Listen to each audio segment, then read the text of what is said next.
নমস্কার।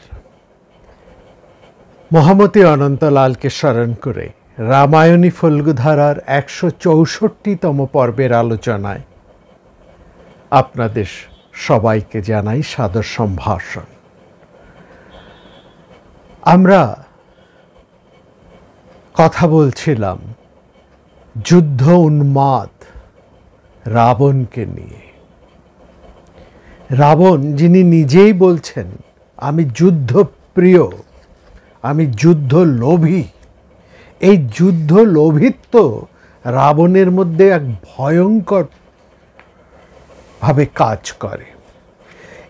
আর তিনি যুদ্ধ করতে করতে এতটাই আসক্ত হয়ে পড়েন যুদ্ধের প্রতি, এবং এক ধরনের বলা যায় রাবণের অবস্থাটা এখন কীরকম এটা বোঝাতে গেলে অনেকটা ওই আসক্ত, যেমন দ্রুতক্রীড়া আসক্ত, হারছে, দ্রুত ক্রীড়ায় হারছে, কিন্তু ওই আসক্তিতে সে ওই দ্রুত ক্রীড়া থেকে বেরিয়ে আসতে পারছে না। প্রত্যেকবারই ভাবছে এবার নয়, পরের বার আমি জিতব। এরকম একটা প্রবল আসক্তি চলে আসে, যেমন যুধিষ্ঠিরের হয়েছিল। রাবণের মধ্যেও এখন দেখছি ওই রকম একটা প্রচণ্ড উন্মাদনা, একটা প্রচণ্ড আসক্তি এসে গেছে। একে একে তার পুত্র, সবাই প্রিয় পুত্ররা মারা পড়ল এক এক করে। এমনকি তার শ্রেষ্ঠ পুত্র মেঘনাদ, তাকেও রাবণ হারিয়েছেন তার সমস্ত বীর সেনানীদেরকে, তার সেনাপতিদেরকে, তার অমাত্যদের, তার ভাই, প্রিয় ভাই কুম্ভকর্ণকে। লঙ্কার আর একজনও বীর সেনানী বোধহয় অবশিষ্ট নেই, সেনাপতি আর তেমনভাবে আর কেউ অবশিষ্ট নেই যে রাবণের পাশে এসে দাঁড়াতে পারে, রাবণকে সাহায্য করতে। কিন্তু এরকমও একটা অবস্থার মধ্যে রাবণ, ঠিক যখন রাবণ যুদ্ধে প্রায় ক্লান্ত, ধ্বস্ত, অবসন্ন হয়ে পড়ছেন শ্রীরামচন্দ্রের বিপরীতে, এবং সেই রাবণের সে আগের শৌর্য, বীর্য, তার তেজ যখন আর এতটুকু অবশিষ্ট নেই, এবং রামচন্দ্র তাকে বানে বানে জর্জরিত করে ফেলেছেন, তখন রাবণের সারথি, রাবণের বিপদ আঁচ করে দ্রুত তাকে রণক্ষেত্র থেকে বাইরে নিয়ে এলেন রাবণকে বাঁচানোর জন্য। আর দেখুন, রাবণ যার অমিত দর্প, যার এই দর্প, এই অহংকারী রাবণকে শেষ করেছে। অতি দর্পে হত লঙ্কা, এই দর্পই রাবণকে একেবারে শেষ করে ফেলেছে। এবং এই যে মোহ, দর্প একটি মোহ, এই মোহ যখন প্রবল হয়, আসক্তি, মোহ, এগুলো যখন প্রবল হয়ে ওঠে, তখন মানুষ এর হিতাহিত জ্ঞান, অর্থাৎ কমন সেন্স, বুদ্ধিশুদ্ধি একেবারে লুপ্ত হয়ে যায়। ভালো মন্দ বিচার বোধ তার থাকে না, কি করা উচিত, কি করা উচিত নয়, অর্থাৎ হিত এবং অহিত জ্ঞান, যাকে এক কথায় বলা হয় কাণ্ডজ্ঞান, সম্পূর্ণ লুপ্ত হয়ে যায়। রাবণেরও ঠিক সেখানে একই অবস্থায় রাবণ দাঁড়িয়ে আছে, এবং এর মধ্যেই রাবণ মূর্ছিত হয়ে পড়েছেন যুদ্ধক্ষেত্রে। রামচন্দ্রের বানাঘায়ে রাবণ মূর্ছিত। সেই মূর্ছিত রাবণকে রক্ষা করার জন্য তার সারথি দ্রুত রথ নিয়ে বাইরে চলে এলেন রাবণকে প্রাণে রক্ষা করার জন্য। আর সেই রাবণ, সেই দর্পী রাবণই একটু পরেই চেতনা লাভ করে অত্যন্ত ক্রুদ্ধ হয়ে সে তার সারথির ওপরেই তর্জন গর্জন আরম্ভ করলে। যে সারথি তাকে প্রাণে বাঁচালো তাকে বলছেন, ওরে তুমি দুর্বুদ্ধি, তাকে বলছেন, রাবণকে বলছেন, একেবারে মহাকবি বলছেন সতু মোহাত সুসংক্রুদ্ধ, মোহাত মোহবশত, সুসংক্রুদ্ধ অর্থাৎ ভীষণ ভীষণ রকম ক্রুদ্ধ হয়ে উঠেছে। এই ক্রোধ রাবণের দুটি কারণে। তার প্রথম কারণটি রাবণের দর্প অহংকার, দ্বিতীয় কারণটি তিনি মেনে নিতে পারছেন না তার পরাজয়। তিনি তার সামনে যে পটল চিত্র যা স্পষ্ট হয়ে উঠছে, তার ভাগ্য লেখা যা বাস্তব, সেটাকে তিনি স্বীকার করতে চাইছেন না তার ওই প্রবলতর অহংবোধে। এবং তার জন্যেই, যেহেতু তিনি হেরে যাচ্ছেন, বারবার তার বিপর্যয় ঘটছে, একেবারে প্রায় দেয়ালে পিঠ ঠেকে গেছে, এরকমই অবস্থায় তিনি সেই দর্পী অহংকার মানুষ যা হয়, কিছুতেই নিজের দোষ স্বীকার করতে পারেন না, হার মানতে জানেন না, হার স্বীকার করতে জানেন না, কোথায় থামতে হয় এই জ্ঞান তাদের লুপ্ত হয়ে যায়। রাবণও ঠিক একই অবস্থায়। তার ফলে সেই মোহবশতই রাবণ সুসংক্রুদ্ধ কৃতান্ত বল চোদিত, অত্যন্ত ক্রুদ্ধ হয়ে তার সমস্ত তেজ, সমস্ত রাগ, সমস্ত ঝাল যাকে বলে, ঝাড়লেন তিনি সারথীর উপর। ব্যাপারটা কীরকম? ওই অফিসে বা বাইরে একজন পুরুষ মানুষ চরম অসম্মানিত হয়ে, পর্যুদস্ত হয়ে ঘরে এসে পরিবার পরিজনের উপরে, তার যেমন স্ত্রীর উপরে যেমন তার ঝাল মেটায়, রাবণের হচ্ছে ঠিক একই দশা।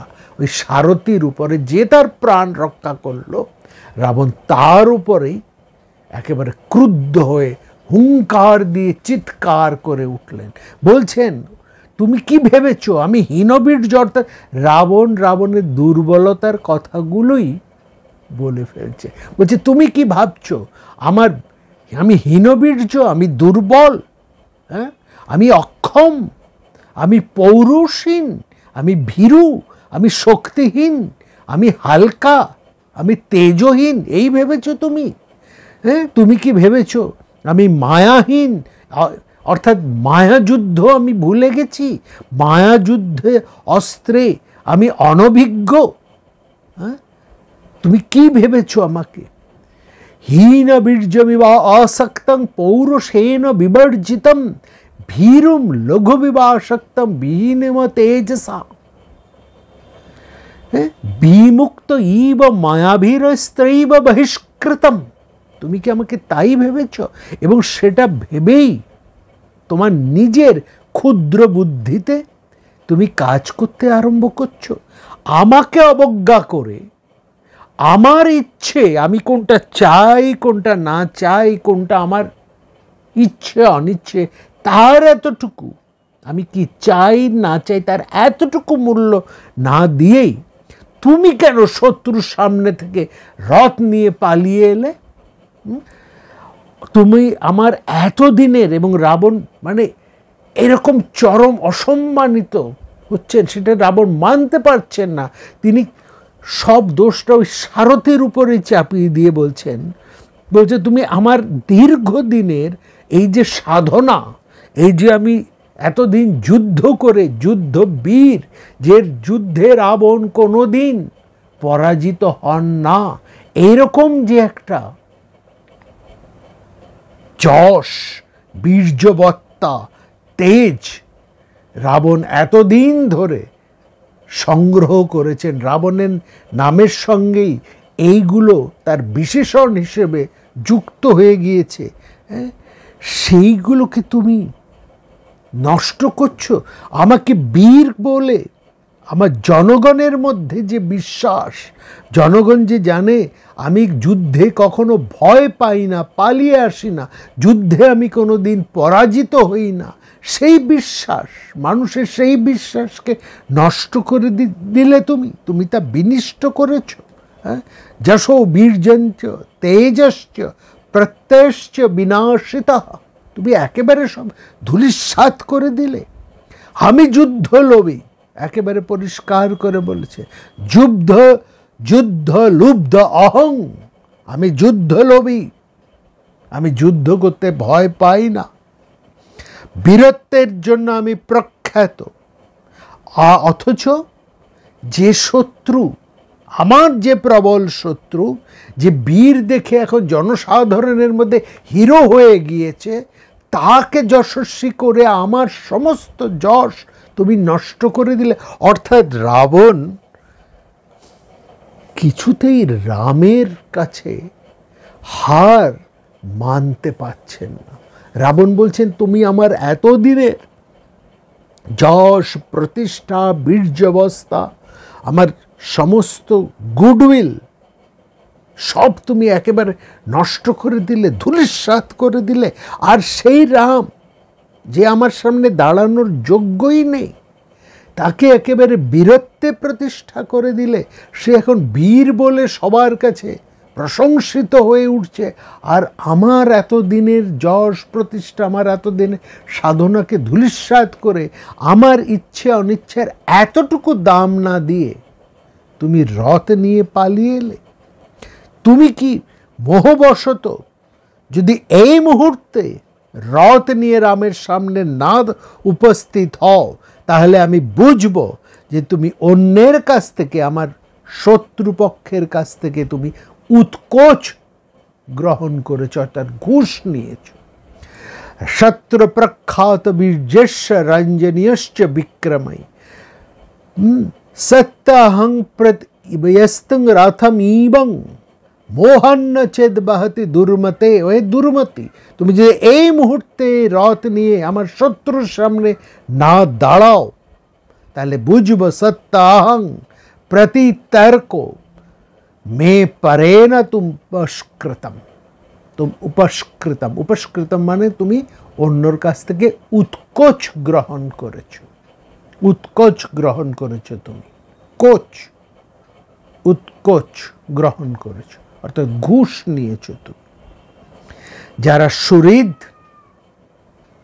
যারা কল্যাণ কামনা করে, তারা কখনোই এই কাজ করতে পারে না। তুমি যা কাজ করেছ সেটা করেছ শত্রুর মতো। শত্রু যাতে পালিয়ে না যেতে পারে, তাই দ্রুত আমার রথ ফিরিয়ে নিয়ে চলো। তুমি তো অনেক দিন ধরেই আমার রথ চালাচ্ছ, আমার গুণগুলোকে তুমি স্মরণ করো। কোনোদিন দেখেছো আমি যুদ্ধক্ষেত্র থেকে এরকম পালিয়ে এসেছি? দুর্বুদ্ধি রাবণ তার সারথীকে এইভাবে কঠোরভাবে ভৎসনা করে চলবে। তখন সারথী সানুনয় অনুনয় হাত জোড় করে অনুনয় করে বললে, মহারাজ, আমি ভয় পাইনি, আমি মূর্খও নই, শত্রুরা কেউ আমাকে প্ররোচিতও করেনি, অর্থাৎ আমি কারো কাছ থেকে কোনো রকম উৎকোচ গ্রহণ করিনি, আমি প্রমত্তও নই, আমি আপনার প্রতি স্নেহহীনও নই। আপনি যেসব উপকার আমার করেছেন আমি তা বিস্মৃতও হইনি। আমি আপনার কল্যাণ কামনাই করি এবং সেই কল্যাণ কামনা করেই আপনার খ্যাতি রক্ষার জন্য স্নিগ্ধ প্রসন্ন চিত্তে আপনার মঙ্গলের জন্য রথ নিয়ে ফিরিয়ে এসেছি মহারাজ। আমি সর্বদাই আপনার প্রিয় এবং কল্যাণ কর্মে নিরত। আপনি আমাকে লঘু বাক্য বলে অনার্য বাক্য আমার প্রতি বর্ষণ করতে পারেন না মহারাজ। আপনি একটু ভেবে দেখুন। এখানে দেখুন, আমরা এই আলোচনাটার মধ্যে, বিশেষ করে এই আলোচনাটা রামায়ণের মধ্যে করছি একটি বিশেষ কারণে। এই কথাগুলো আমরা গত পর্বে বলেছি, তবু আমরা এই পর্বের মধ্যে এই প্রত্যেকটি কথাকে আমরা তুলে আনছি তার একটা বিশেষ উদ্দেশ্য। অর্থাৎ আমরা এখানে দেখছি এই দুটি মহাকাব্যের মধ্যে, রামায়ণ এবং মহাকাব্যের মধ্যে যে বিরাট যুদ্ধ, সেখানে সারথী, একজন সারথী কিভাবে জয় এবং পরাজয়, একজন সারথীর কারণে জয় এবং পরাজয় নিষ্পত্তি হয়ে যায়। অর্থাৎ বিরাট একজন যুদ্ধ পরাক্রান্ত বীর, তিনি কেবলমাত্র সারথীর বুদ্ধি বলে কখনো জয়ী হন, কখনো পরাজয়ী হন। এইটি হচ্ছে সবচাইতে বড়। আমি আপনাদের সামনে এই প্রসঙ্গে এই আলোচনাটি আমরা করব এবং সেই সঙ্গে এই সারথ্য নিয়ে 3টি উদাহরণ আপনাদের সামনে তুলে ধরব। দেখবেন সারথীর গুরুত্ব কতটা। মহাকাব্যের মহাযুদ্ধের মধ্যে এই সারথী কত গুরুত্বপূর্ণ ভূমিকা পালন করে। এবং এখানে দেখুন এই যে কথাগুলো সারথী, রাবণের সারথী রাবণকে বললেন, এখানে দেখুন তার 9টি সারথীর গুণের কথা সে কিন্তু এক এক করে বলছেন। কিংবা মহাকবি সে সারথীর কথার মধ্যে দিয়েই একজন সারথীর যে 9টি আবশ্যকীয় গুণ থাকতেই হবে সেই গুণগুলির কথা এক এক করে বলছেন। প্রথম হচ্ছে একজন সারথী হবেন ভয়হীন। তার মধ্যে ভয় বলে কোনো বস্তু থাকতে পারে না। অর্থাৎ যুদ্ধ জেনে যে যায় তারা যেমন অকুত ভয় হয়, ভয়হীন হয়, একজন সারথী তার থেকে অনেক বেশি ভয়কে জয় করবে। অর্থাৎ তার মধ্যে ভয়ের এতটুকু লেশ থাকবে না। এই ভয়হীনতা তখনই একজন সারথীর হতে পারে যদি তিনি যুদ্ধ অভিজ্ঞ হন। যুদ্ধ অভিজ্ঞ অর্থাৎ যুদ্ধের সমস্ত খুঁটিনাটি ব্যাপার অত্যন্ত ভালোভাবে জানেন, যিনি সোজা কথায় একজন অত্যন্ত যুদ্ধ নিপুণ মানুষ। যুদ্ধের মধ্যে যে নিপুণতা, যুদ্ধকর্মের যে নিপুণতা, সেই নিপুণতাকে যিনি খুব ভালো করে জানেন, এমনকি যিনি যুদ্ধ করছেন রথীর চেয়েও একজন সারথী অনেক বেশি যুদ্ধ অভিজ্ঞ হবেন। এবং বারবার এই কথাটি বহু সমস্ত মহাকাব্যের মধ্যেই বলা হয়েছে। একজন সারথীর যুদ্ধমত্তা, তার যুদ্ধ অভিজ্ঞতা উপরেই, অর্থাৎ সারথীর গুণের উপরেই একজন রথীর জয় বা পরাজয় বিশেষভাবে নির্ভর করে। এখানে সেটাই দেখছেন। প্রথমেই বলছেন আমি ভয় পাইনি। এবং তিনি বলছেন এই আমি ভয় পাচ্ছি না, আমার কোনো রকম ভয় নেই মহারাজ। আমি না ভীত অস্মি, আমি ভয় পাইনি। এবং বোকাও নয়, মূর্খ নয়। অর্থাৎ সারথী প্রথমে হবেন তিনি ভীরু হবেন না। অর্থাৎ ভীরু হবেন না বা ভয়হীন হবেন, কারণ তিনি হচ্ছেন প্রচণ্ড যুদ্ধ অভিজ্ঞ। যুদ্ধে নিপুণতা যার মধ্যে আছে তার মধ্যে ভয় থাকে না। এটা ওই একই সঙ্গে ওই যুদ্ধ অভিজ্ঞতাকেই কিন্তু প্রকট করছে, বোঝাচ্ছে। দ্বিতীয়টি হচ্ছে সে মূর্খ হবে না। মূর্খ অর্থাৎ যুদ্ধ অভিজ্ঞ অথচ মূর্খ, এই ব্যাপারটা ঘটতে পারে। যুদ্ধের অভিজ্ঞতা থাকে কিন্তু সে ডিসিশন, এখানে মূর্খ হচ্ছে যে সে একজন সারথী সঠিক সময়ে সঠিক ডিসিশন নিতে পারেন। তার অভিজ্ঞতা অনেক বেশি থাকতে পারে, জ্ঞান অভিজ্ঞতা প্রচুর, কিন্তু সে সঠিক সময়ে সঠিক সিদ্ধান্ত নিতে পারেন না। অর্থাৎ তার কুশলতা নির্ভর করে তার ডিসিশন নেবার ক্ষমতার উপরে। দেখবেন যত বড় বড় যুদ্ধ হয়েছে, এই যুদ্ধের সবচাইতে বড় জিনিসটা নির্ভর করে যুদ্ধ কুশলতার মধ্যে। যুদ্ধ কুশলতার মধ্যে একজন সেনাপতি জানেন ঠিক কোন সময়ে যুদ্ধ করতে হয়। রাজা চাইবেন যুদ্ধ করতে, রাজা সব সময় তার শত্রুপক্ষের বিরুদ্ধে যুদ্ধ করবার জন্য উন্মুখ হয়ে থাকবেন। রাজার মধ্যে সেই তেজ, ক্ষত্র তেজ, উন্মাদনা, উদ্যম এসব থাকবে, বীরত্ব, বুদ্ধিমত্তা থাকবে। কিন্তু সেনাপতির মধ্যে আরেকটু ব্যাপার থাকবে, যুদ্ধ তৎপরতার মধ্যে সেনাপতির মধ্যে এই গুণটুকু থাকতে হবে। তিনি রাজাকে এই পরামর্শ দেবেন যে কোন সময়ে কোন অবস্থাতে কিভাবে তিনি যুদ্ধটাকে এগিয়ে নিয়ে যাবেন। অর্থাৎ কোন সময়ে কিভাবে যুদ্ধ করলে তার প্রভুর অভীষ্ট পূর্ণ হবে, সেই যুদ্ধে তিনি ব্যর্থ হবেন না, পরাজিত হবেন না। শত্রু যত বড় প্রবলই হোক না কেন, অভিজ্ঞ সেনাপতি যদি তিনি দেশ, কাল, সময় এবং পরিস্থিতিকে সঠিকভাবে পর্যালোচনা করে সঠিক সিদ্ধান্ত নেবার ক্ষমতা যদি তার থাকে, তাহলে সেই সেনাপতি কখনোই যুদ্ধে পরাজিত হন না। রাবণের এই বোধটি ছিল, কিন্তু রাবণ বহুবার যুদ্ধে জয় করেছেন, তিনি যুদ্ধ অভিজ্ঞ, এবং যুদ্ধ করতে করতে তিনি এখন যুদ্ধলোভী, যুদ্ধ উন্মাদ হয়ে গেছেন, এবং তার মধ্যে এটি একটি মোহর কারণ হয়ে তার সমস্ত সিদ্ধান্ত নেবার যখন মোহগ্রস্ত হয়ে পড়ে, তখন কিন্তু মানুষ সঠিক সিদ্ধান্ত নিতে পারে না। একজন সারথি যে রথকে সঠিকভাবে চালিত করে, সারথ্যে যিনি প্রতিষ্ঠিত, তাকে কিন্তু সবচাইতে বড় জিনিসটা নিতে হয়, সেটা হচ্ছে ডিসিশন। যুদ্ধ অভিজ্ঞতা তো তার থাকবেই, কিন্তু যুদ্ধ অভিজ্ঞতাই কিন্তু একমাত্র বড় কাজ নয়। যুদ্ধ অভিজ্ঞতাকে কাজে লাগিয়ে তাকে সঠিক সময় সঠিক সিদ্ধান্তটা নিতে হবে। এই সিদ্ধান্তে যদি এতটুকু ভুলচুক হয়ে যায়, তাহলে সে যত বড়ই যোদ্ধা হোক না কেন, যতই তার সামরিক সরঞ্জাম, সামরিক প্রাচুর্যতা থাকুক না কেন, অস্ত্র সৈন্য নানাবিধ দিকে সে যতই পরাক্রান্ত থাক না কেন, সে কিন্তু হেরে যাবে ওই সিদ্ধান্তহীনতায়, সিদ্ধান্ত ভুল নেবার জন্য।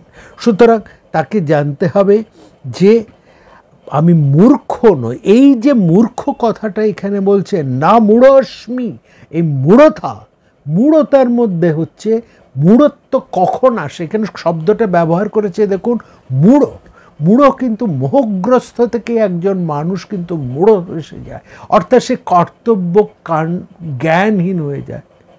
অর্থাৎ সে কি করবে, সে কি করা উচিত, একেবারে তার বুদ্ধি শুদ্ধি মুহূর্তের জন্য যেন সে লুপ্ত হয়ে যায়। এই অবস্থা হচ্ছে মূঢ়গ্রস্ত অবস্থা, অর্থাৎ তার কাণ্ড জ্ঞানটা যেন সাময়িকভাবে লুপ্ত হয়ে যায়। যেটা রাবণের হয়েছে সেটাই যেন সারথি বলছেন, আমি মূঢ় নই, অর্থাৎ আমি মোহগ্রস্ত হইনি, আমার কাণ্ড জ্ঞানটা সম্পূর্ণত ঠিক আছে, আমি কর্তব্য বিমূঢ় হয়ে যাইনি, কি করতে হবে সেটা আমি জানি। এখানে না, এবং সেই জন্য বলছেন যে আমার মধ্যে আমি ভীতও নই এবং আমি মূঢ়তাও আমাকে গ্রাস করেনি। তারপরে বলছে শত্রুরা কেউ আমাকে প্ররোচিতও করেনি। রাবণ যে বললেন তুমি অন্যের দ্বারা, বলছে যে তুমি মানে অন্যের দ্বারা বোধহয় তুমি আমার শত্রুপক্ষের দ্বারা তুমি বোধহয় টাকা পয়সা পেয়েছো, ঘুষ খেয়েছো না, তুমি তব অবস্কৃত, তুমি অন্যের দ্বারা ঘুষ পেয়েছো, উৎকোচ পেয়েছো। সেখানে তাই জন্য বলেছে নৌপজাস্মি শত্রুভি, শত্রুর দ্বারা আমি প্ররোচিত হইনি। শত্রুরা কোনোভাবেই আমাকে কোনো অর্থ বা অন্য কোনো বিষয়ে দিয়ে আমাকে কোনো রকম প্ররোচনা দিতে পারেনি। আমি শত্রুর দ্বারা প্ররোচিত নই, আমি প্রমত্তও নই। অর্থাৎ যে গুণ দোষগুলো রাবণের এক এক করে এসে গেছে, রাবণ মূঢ়, রাবণ ভীত হয়ে পড়েছেন, রাবণের মধ্যে মোহগ্রস্ত হয়ে তার কাণ্ডজ্ঞান লুপ্ত হয়ে তিনি প্রায় মূঢ়ত্বে পর্যবসিত হয়ে গেছেন, তিনি প্রমত্ত হয়ে উঠেছেন। বলছেন আমি প্রমত্তও নই, না প্রমত্ত, এবং আপনার প্রতি আমি স্নেহহীনও নই, না নিঃস্নেহ। এই স্নেহ শব্দটাকে কিন্তু এখানে বুঝতে হবে। আমি আপনার প্রতি শ্রদ্ধাহীন এই কথাটা বলছে না, বলছে স্নেহ। শ্রদ্ধাহীন আর স্নেহের মধ্যে একটা বিশেষ তফাৎ রয়েছে, পার্থক্য রয়েছে। শ্রদ্ধা হয় মানুষের প্রতি একটা শ্রদ্ধা, কিন্তু শ্রদ্ধার একটা লিমিট থাকে। স্নেহর কোনো কিন্তু আনলিমিটেড। যার প্রতি স্নেহ থাকে, স্নেহবশত একজন মানুষ নিজের প্রাণ উৎসর্গ করে দিতে পারে। শ্রদ্ধার যেন একটা লিমিট থাকে, একটা বিশেষ পর্ব পর্যন্ত, একটা বিশেষ সীমা পর্যন্ত একজন মানুষ শ্রদ্ধাবশত অন্যের প্রতি তার সমস্ত কিছু ভক্তি, তার কর্তব্য জ্ঞান সব কিছু সে প্রদর্শন করতে পারে। কিন্তু শ্রদ্ধার সাথে যদি একটা স্নেহ আসে, এবং মনে রাখবে স্নেহ হচ্ছে নিম্নগামী, এই নিম্নগামিত্বের প্রশ্নটা কি কোন অর্থে আসছে? রাবণ তো মহারাজ, তিনি তো প্রভু, সারথি তো তার সারথি, তার ড্রাইভার না, সুতরাং তার কর্মচারী।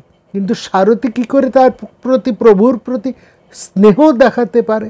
তিনি শ্রদ্ধা দেখাতে পারেন, স্নেহ দেখাতে পারেন। কিন্তু এই জায়গায় বুঝতে হয় একজন সারথির গুরুত্ব। একজন রথের মধ্যে একজন সারথি কিন্তু সেই রথের প্রভু, তার বুদ্ধি অনুসারেই রথকে পরিচালিত করেন, রথীর ইচ্ছাকে। রথী যিনি যুদ্ধ করছেন, রথে সমুপস্থিত যিনি রথ আরোহণ করেছেন, রথারূঢ় হয়ে আছেন, তার ইচ্ছা অনুসারে তাকে তার যশ প্রতিষ্ঠা করার জন্য, তার মঙ্গল প্রতিষ্ঠা করার জন্য, তার হিত ভাবনা সঞ্জীবিত হয়ে একজন সারথি কিন্তু রথকে সেইভাবে পরিচালনা করে, এবং তার পরিচালনার উপরেই কিন্তু রথীর মঙ্গলামঙ্গল, জয় পরাজয় নির্ভর করে। সুতরাং যতক্ষণ পর্যন্ত রথের মধ্যে রথী দাঁড়িয়ে আছেন, ততক্ষণ কিন্তু রথী সারথীর অধীন। সারথী এখানে হচ্ছেন প্রধান, তিনি রথীকে সর্বদিক থেকে রক্ষা করেন, তার মনস্কামনা পূর্ণ করেন, তার অভীষ্ট সিদ্ধ করেন। এই অর্থে স্নেহ, সারথী স্নেহ লাভ রথীর পক্ষে পরম কাম্য। যদি এই স্নেহ না থাকে, তার যে কি বিষম ফল ঘটতে পারে তার উদাহরণ আমরা দেখব। এবং স্নেহ যেখানে থাকছে, সেখানে একজন দুর্বল রথীও তার দুর্বলতার মধ্যে দিয়েও কিন্তু জয় লাভ করতে পারে, তার সমস্ত বিপর্যয়ের মধ্যে দিয়েও সে কিন্তু প্রাণে বেঁচে এবং তার অভীষ্ট লাভ করতে পারে। এই জায়গায় সারথীর স্নেহত্বটা কিন্তু খুব বিশেষ গুরুত্বপূর্ণ। এখানে এই স্নেহ শব্দটির তাৎপর্য ঠিক এখানেই দাঁড়িয়ে রয়েছে। বলছে, আপনার প্রতি আমি স্নেহহীন নই, আপনি আমার যে সমস্ত উপকার করেছেন সেগুলো আমি কিন্তু ভুলিনি। বিস্মৃতা না চ সৎক্রিয়া, আপনি আমার যা উপকার করেছেন সেগুলো আমি এতটুকু ভুলিনি। আমি আপনার কল্যাণ কামনা করে খ্যাতি রক্ষার জন্য স্নিগ্ধ প্রসন্ন চিত্তে আপনার মঙ্গলের জন্যই রথ ফিরিয়ে আনার এই অপ্রিয় কাজটি আমি করেছি। মাঝে মাঝে অপ্রিয় কাজ করেই কিন্তু অপ্রিয় সাধনের মধ্যে দিয়েই কিন্তু হিত সাধন করতে হয়। এই অপ্রিয় সাধনের মধ্যে দিয়ে হিত সাধন যেমন আমাদের অভিভাবকেরা করে থাকেন। মা বাবা শাসন করেন তার সন্তানের উপরে, প্রহারও করেন, কঠোর শাসন করেন, গুরু কঠোরভাবে শাসন করেন শিষ্যকে।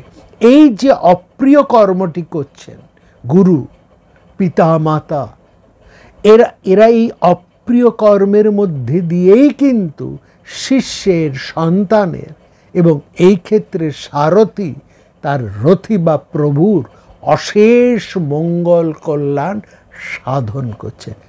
এইটাই হচ্ছে এর তাৎপর্য। আমি আপনার এই অপ্রিয় কার্যটি করেছি। স্নেহ প্রসন্ন মনসা হিতমনিত্যম অপ্রিয়ঙ্কৃতম, আপনার হিত সাধনের জন্যই আপনার এই অপ্রিয়, আপনি যেটা বলছেন যে আপনাকে নিয়ে আমি পালিয়ে এসেছি, তাতে আপনার তেজ নষ্ট হয়েছে, আপনার যশ নষ্ট হয়েছে, আপনার এই যে অপ্রিয় কার্য সেটা আমি করেছি আপনার হিত সাধনের জন্য, আপনার মঙ্গল সাধনের জন্য। অতএব অনার্যের মতন, অর্থাৎ নির্বুদ্ধ লোকের মতন আমাকে দোষারোপ করবেন না। সারথি এখানে কিন্তু নিজের স্ট্যান্ডের জায়গায় খুব প্রতিষ্ঠিত, তিনি যুক্তি দিয়ে বলে রাবণকে কিন্তু শেষ পর্যন্ত অনার্য সম্বোধন করতেও কিন্তু ইতস্তত করছে না। এটা করতে পারেন একজন তেমনই কর্মচারী। আমরা এরকম দেখেছি অনেক প্রাচীন কর্মচারীরা যারা হয়তো প্রভুর পিতৃপুরুষের সময় থেকে আছেন, তিনি বাড়ির পরিচারক হতে পারেন, অন্য কোনো কর্মচারী হতে পারেন, অফিসের কোনো কর্মচারী হতে, অথচ খুব প্রাচীন দীর্ঘ সময় ধরে আছেন। তিনি অনেক সময় তার প্রভুকে কিন্তু ভৎসনাও করেন। এই ভৎসনাটুকু প্রভু কিন্তু একজন বুদ্ধিমান, অবশ্যই একজন বুদ্ধিমান প্রভু কিন্তু তার কর্মচারীর এই ভৎসনাটাকে মাথা পেতে নেয়। এটা আমরা দেখেছি বাড়িতে যে সমস্ত প্রাচীনা দাস দাসী বা অন্যান্য পরিচারক পরিচারিকা কিংবা সেরেস্তায় যে সমস্ত প্রবীণ যে সমস্ত কর্মচারীরা থাকতেন, তারা কিন্তু মনিবকে কটু কথা বলতে, মানে উপযুক্ত কথা বলতে কিংবা শাসন করতে এতটুকু ইতস্তত করতেন না।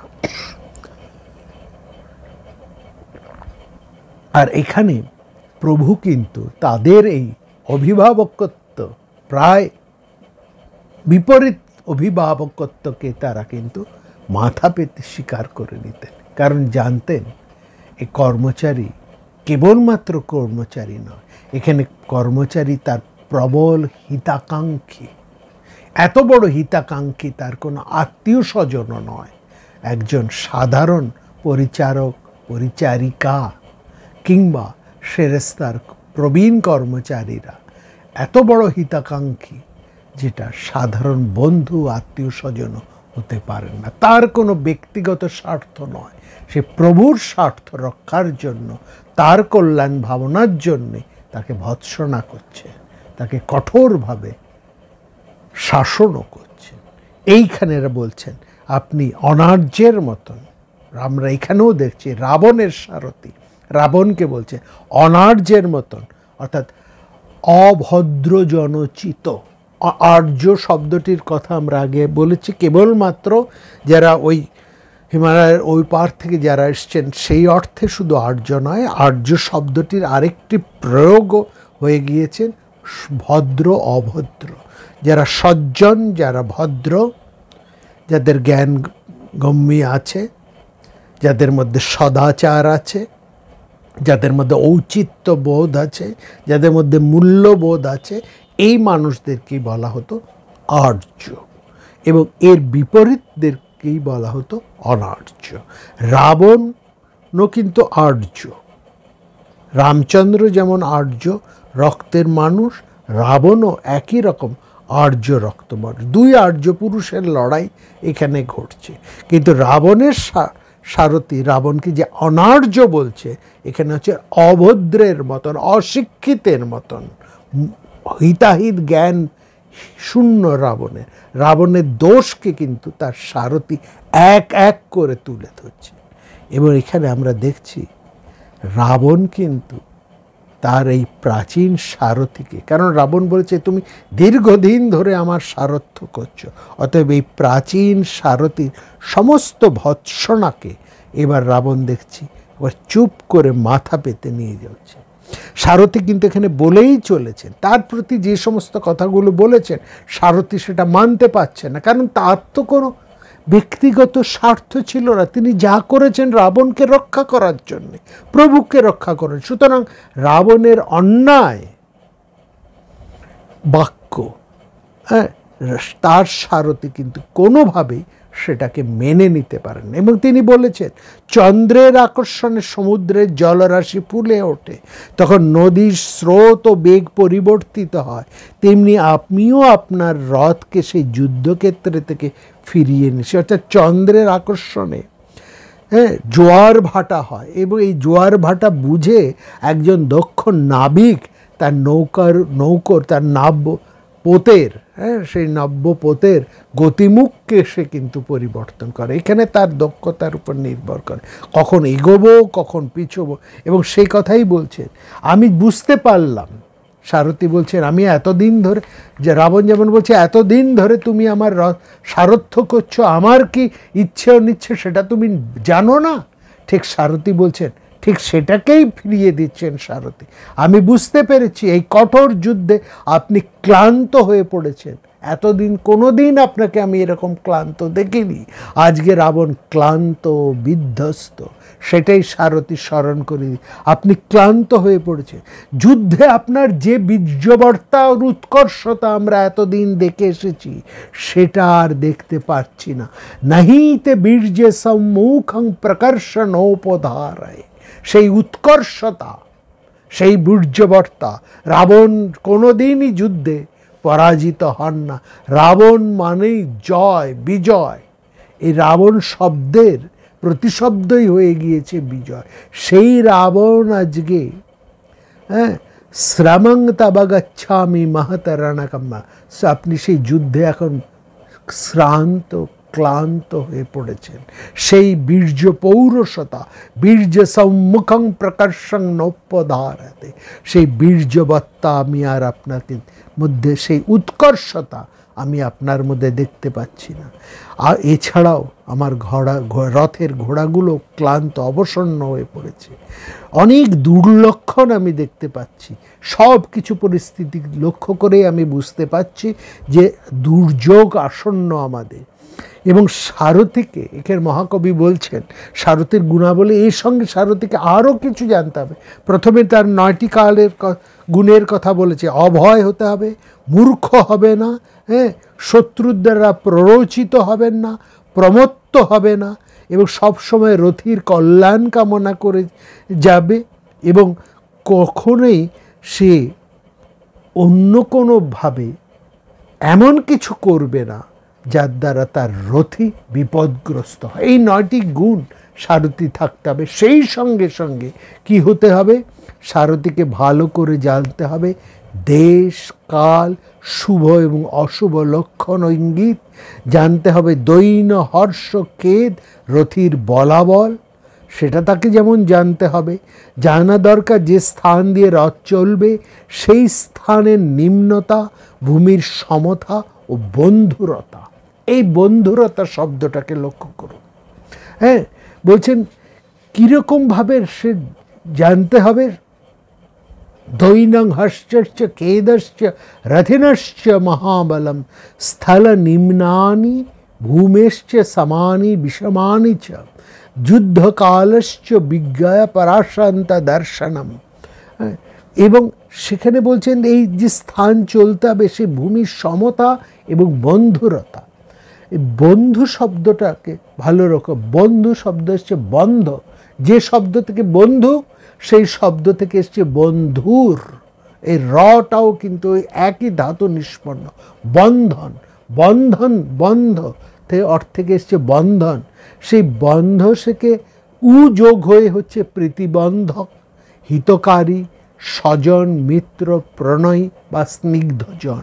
আবার এই বন্ধর সঙ্গে ধাতুর সঙ্গে যদি যোগ করা হয় তখনই আমরা পাচ্ছি অসমতল, বিষম, অমসৃণ, কর্কশ। অর্থাৎ সমস্ত যুদ্ধের সব কিছুই তাকে একজন সারথিকে জানতে হবে।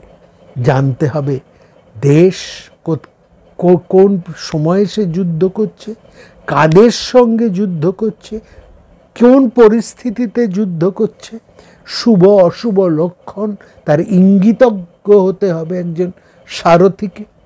জানতে হবে দৈন্য হর্ষ খেদ, এইগুলো বুঝতে হবে কোথায় তাদের দৈন্যতা রয়েছে, কোথায় কি করলে তার প্রভুর হর্ষ জাগরিত হবে, কি করলে শত্রুর খেদ সৃষ্টি হবে, বেদনা সৃষ্টি হবে, এগুলো জানতে হবে।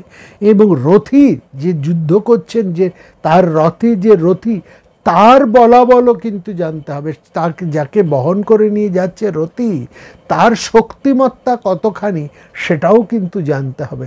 শক্তিমত্তা বুঝেই কিন্তু সে তার রথের গতিকে নিয়ন্ত্রণ করে যুদ্ধে এগোবে, পাশ ফিরবে, পেছোবে, যুদ্ধক্ষেত্র থেকে সরে আসবে।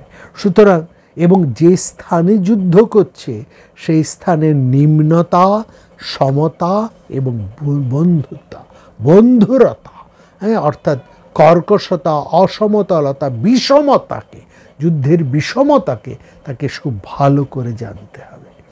এবং সেখানে বলছেন আপনার বিশ্রামের জন্য এবং এই যুদ্ধের ঘোড়াগুলোর ক্লান্তি দূর করার জন্যেই আমি এই রথকে ফিরিয়ে নিয়ে এসেছি, এবং যা করেছি সেটা আপনার প্রতি স্নেহবশত। হে বীর, এবার আপনি যা আদেশ করবেন আমি তাই করব, করে মনের দিক থেকে আমি ঋণ মুক্ত হব। রাবণ তখন সন্তুষ্ট হয়ে আমরা সঙ্গে সঙ্গে দেখলাম রাক্ষসরাজ রাবণ সারথীকে একটি উত্তম হস্তাভরণ, হাতের থেকে একটি আভরণ অলঙ্কার নিজের হাত থেকে খুলে পারিতোষিক দিলেন। তার নিজের হাত থেকে একটি আভরণ খুলে তিনি দিলেন তার সারথীকে। রাবণের এই গুণগুলো ছিলেন, কারণ আমরা বলেছি রাবণ পণ্ডিত মানুষ, বিজ্ঞ, তার মধ্যে যথেষ্ট গুণ রয়েছে, বুদ্ধিমত্তা রয়েছে, পাণ্ডিত্য আছে, কিন্তু সব কিছু নষ্ট হয়ে গেছে তার ওই দর্প মোহ। তার এই দর্প মোহই তার সমস্ত গুণাবলী নষ্ট হয়ে গেছে। এবং আমরা জানি রামচন্দ্র এই রাবণের কাছে, রাবণের মৃত্যু শয্যায় তার পাশে দাঁড়িয়ে রামচন্দ্র কিন্তু রাজনীতির পাঠ গ্রহণ করেছিলেন। সেই আলোচনায় আমরা আসবো রামায়ণে, সেখানে আমরা দেখব এই রাবণ যেমন ভীষ্মের কাছ থেকে যুধিষ্ঠির রাজনীতি সহ সমস্ত নীতির পাঠ গ্রহণ করেছিলেন, ঠিক রাবণেরও এই অন্তিম সময়ে রামচন্দ্র তার কাছে এসে তার কাছ থেকে রাজনীতির পাঠ গ্রহণ করেছিলেন। একটি রামায়ণের মধ্যে তার বিস্তৃত বিবরণ আছে, আমরা সময়ের এখানে আসব। তাহলে এই যে পরিস্থিতিটাকে আমরা দেখছি সারথি, এখানে সারথির গুরুত্বটা দেখুন। রামায়ণের মধ্যে যেমন এখানে আমরা এই সারথির ব্যাপারটা দেখছি, একই রকম সারথির ব্যাপারটি আমরা মহাভারতের মধ্যে দেখেছি। সেখানে দেখুন অর্জুন এবং দুর্যোধন দুজনেই এসেছেন শ্রীকৃষ্ণের কাছে, তাদের শ্রীকৃষ্ণকে নিজ পক্ষে নেবার জন্য দুজনেই এসছে। শ্রীকৃষ্ণ বললেন এই যুদ্ধে আমি অস্ত্র ধারণ করব না, আর একদিকে আমি নিরস্ত্র থাকব, আর অন্যদিকে আমার এই ভয়ঙ্কর বহু অক্ষয়ণী নারায়ণী সেনা রয়েছে। দুর্যোধন ভাবলেন নিরস্ত্র কৃষ্ণকে নিয়ে কি হবে, যে কৃষ্ণ যুদ্ধই করবে না, তার চাইতে ওই 11 অক্ষয়ণী সেই ভয়ঙ্কর যাদব সেনা, সেকালের ত্রাস সেই সেনা, এটা পেলেই বরং সে আমি যুদ্ধে অনেকটা এগিয়ে থাকব। আর অর্জুন ভাবলেন কৃষ্ণ যুদ্ধ করুন বা না করুন, তিনি সঙ্গে সঙ্গে প্রার্থনা করলেন, হে নিরস্ত্র কৃষ্ণ, আমি আমাকেই চাই, আপনি আমার কেবলমাত্র রথের সারথ্য গ্রহণ করুন, সারথি হন। এইখানে সারথি হচ্ছে ফ্রেন্ড, ফিলোসফার অ্যান্ড গাইড, যিনি বন্ধুর মতন, ফিলোসফারের মতো বুদ্ধি পরামর্শ দিয়ে উপযুক্তভাবে তাকে গাইড করে পথরেখা দেখিয়ে নিয়ে চলে যাবেন। এই হচ্ছে সারথির গুরুত্ব। এবং কে না আমরা জানি মহাভারতের যুদ্ধ আসলে শ্রীকৃষ্ণের যুদ্ধ, একাই শ্রীকৃষ্ণ যুদ্ধ করছেন, তিনি দাবার চালের মতন দুপক্ষের গুটিগুলোকে তিনি একাই চালাচ্ছেন। এই সমস্ত যুদ্ধক্ষেত্রটা যেন একটা দাবার বোর্ড, এবং শ্রীকৃষ্ণই হচ্ছেন একমাত্র খেলোয়াড়, তিনি স্বপক্ষের চালও দিচ্ছেন, বিপক্ষের চালটিও তিনিই দিচ্ছেন, তার বুদ্ধিমত্তাতেই এক এক করে কাজ করে যাচ্ছে। বাকি যে বা যারা সেই যুদ্ধে অবতীর্ণ হয়েছেন প্রত্যেকেই যেন শ্রীকৃষ্ণের বুদ্ধির কাছে, তার প্রজ্ঞার কাছে, তার কূটনীতির কাছে তার হাতের পুতুল মাত্র। এই হচ্ছে তার সারথ্য শক্তি, তার বুদ্ধিমত্তা। এই সারথ্য শক্তি দেখে আমরা দেখেছি অর্জুন যখন মোহগ্রস্ত হয়ে পড়েছেন, তাকেও প্রচোদিত করে তুলছে। অর্জুনের ভয়ঙ্কর বিপদের সময় শ্রীকৃষ্ণ নিজেই বুদ্ধি করছেন, তাকে রক্ষা করছেন, কখনো রথের গতি কমিয়ে, কখনো বাড়িয়ে, কখনো রথকে একেবারে মাটির সঙ্গে মিশিয়ে দিয়ে, কখনো নিজে অর্জুনকে পেছনে ঠেলে বিপক্ষের অস্ত্র নিজ পক্ষে ধারণ করে, আর বিভিন্ন সময় সঠিক পরামর্শ দিয়ে তাদেরকে প্রচোদিত করে। এই যে সারথ্য, এটি হচ্ছে সারথ্যের গুণ। একজন সারথী কত বড়, এবং পাণ্ডবেরা যুদ্ধে জিতে গেল, যে অসম যুদ্ধে পাণ্ডবদের দাঁড়াবারই কথা নাই, যুদ্ধ কোনোভাবেই পাণ্ডবরা জিতবার কোনো কথাই নেই। ভয়ঙ্কর সমস্ত যোদ্ধারা এবং প্রভূত শক্তি, সবচাইতে সব দিক থেকে একেবারে বেটার পজিশনে রয়েছেন কৌরবেরা। সমস্ত বীর পুরুষেরা তাদের দিকে, সমস্ত ভয়ঙ্কর যোদ্ধারা তাদের দিকে, অযুত সৈন্যবাহিনী তাদের দিকে। কেবল বুদ্ধি, ধীশক্তি, কূটনীতির বুদ্ধি, সেইটাই রয়েছে পাণ্ডবের দিকে একমাত্র। যেন এটা সমগ্র ভারতবর্ষ বলাম শ্রীকৃষ্ণের যুদ্ধ। পাণ্ডবেরা সেখানে মাত্র বোড়ের মতন ব্যবহার করেছে শ্রীকৃষ্ণ তাদেরকে। যুদ্ধ হয়েছে সমগ্র ক্ষত্রপুরুষের সঙ্গে, বিপক্ষীয় ক্ষত্রপুরুষ বনাম শ্রীকৃষ্ণ। সেখানে আর সব বীরেরা সব একেবারে বীরদেরকে নষ্ট করে, এবং কৃষ্ণ শব্দের মধ্যে এখানে দেখুন,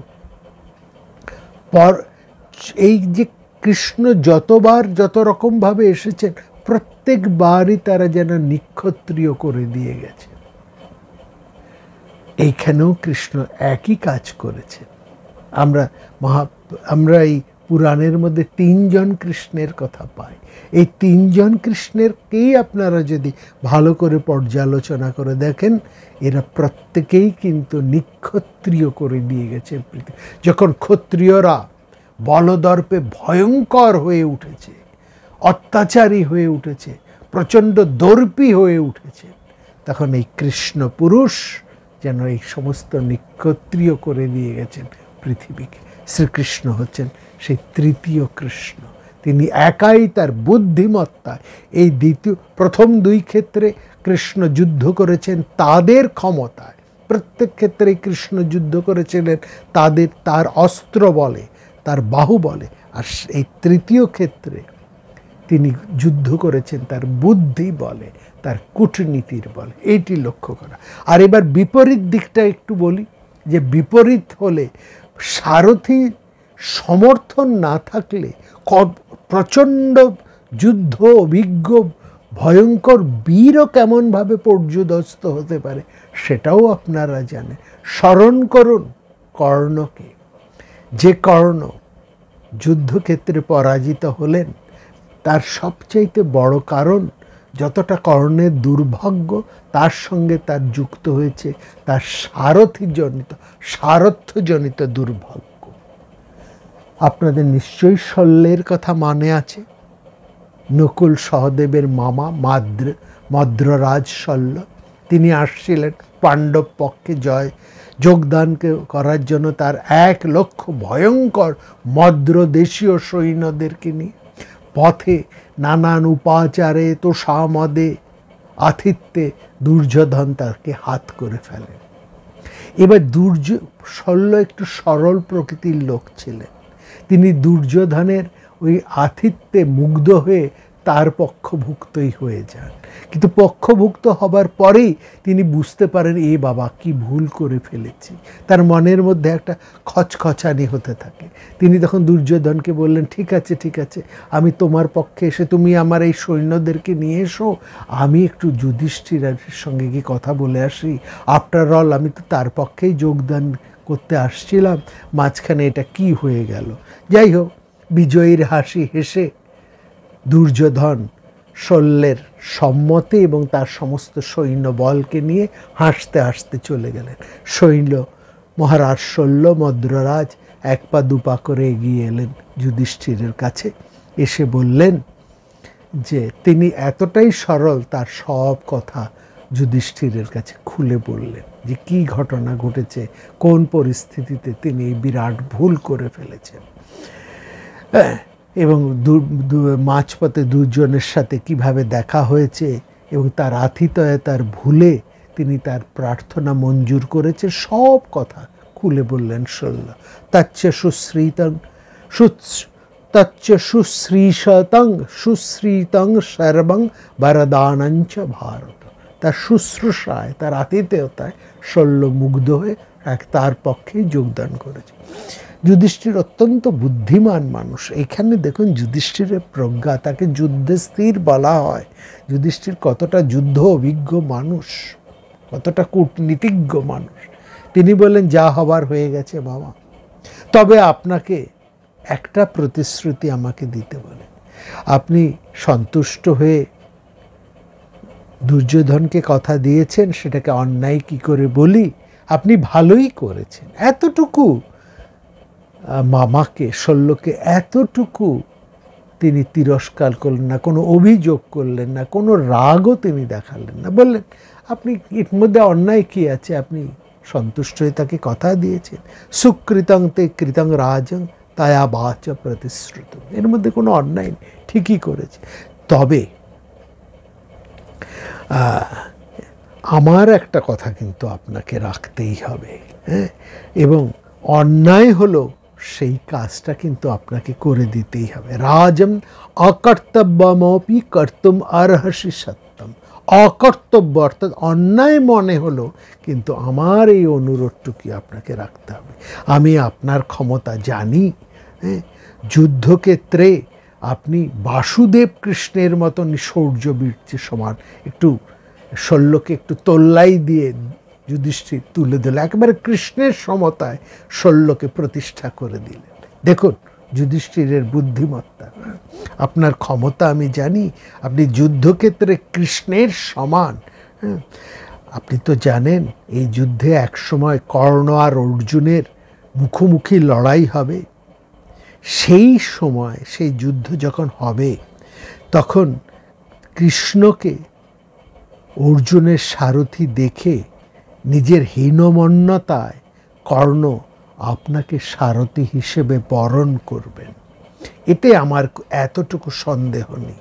কর্ণস্য ভবতা কার্যং সারথ্যে নাত্র সংশয়। এই সারথ্যটাকে আপনি অস্বীকার করবেন না, স্বীকার করে নেবেন। এটি আপনার পক্ষে অসম্মানের হলেও আমার কথা ভেবে আপনি কর্ণের সারথ্যটাকে কিন্তু স্বীকার করে নিয়ে, আর আমার একটি কাজ আপনাকে এই সময় করে দিতেই হবে। হ্যাঁ, যুধিষ্ঠির এবার প্রয়োজনের কথাটা বলছেন ওই সারথ্যকালে আপনি কিন্তু আপনার প্রিয় ভাগ্নে অর্জুনকে বিস্মৃত হবেন না। তার কথাটা মনে হয় যেভাবেই হোক আপনাকে তাকে রক্ষা করতে হবে। যদি আপনি আমার কিছুমাত্র প্রিয় কার্য করতে চান, তাহলে ওই সময় অর্জুনকে বাঁচিয়ে রাখার চিন্তাটা আপনাকে করতেই হবে। তত্র পালনঃ অর্জুন রাজন यदि মে প্রিয়ম ইচ্ছসি। আপনি যদি আমার কিছুমাত্র ভালো চান, তাহলে এইটুকু কাজ আপনাকে করতে হবে। যদি বলেন এটা কি করে করবেন, আপনি তো সারথীর কাজ করবেন, তাহলে অর্জুনকে বাঁচাবেন কি করে? আপনি সারথীর কাজ করছেন কর্ণের সারথী হয়ে আপনি অর্জুনকে কি করে রক্ষা করবেন? সেই সময় আমি বলছি, তাহলে বলি, অর্জুনকে মারার জন্য কর্ণ যখন বিপুল উৎসাহ দেখাবে, উদ্যমে দেখাবে, একেবারে সে বিস্ফোটে প্রমত্ত হয়ে উঠবেন, তখন আপনি একটু একটু করে তার মনোবল ভেঙে দেবেন। শুধু এইটুকু, তাতেই আমাদের কাজ হয়ে যাবে। তেজবধশ্চতে কার্য সৌতরমঞ্জ জয়াবহ।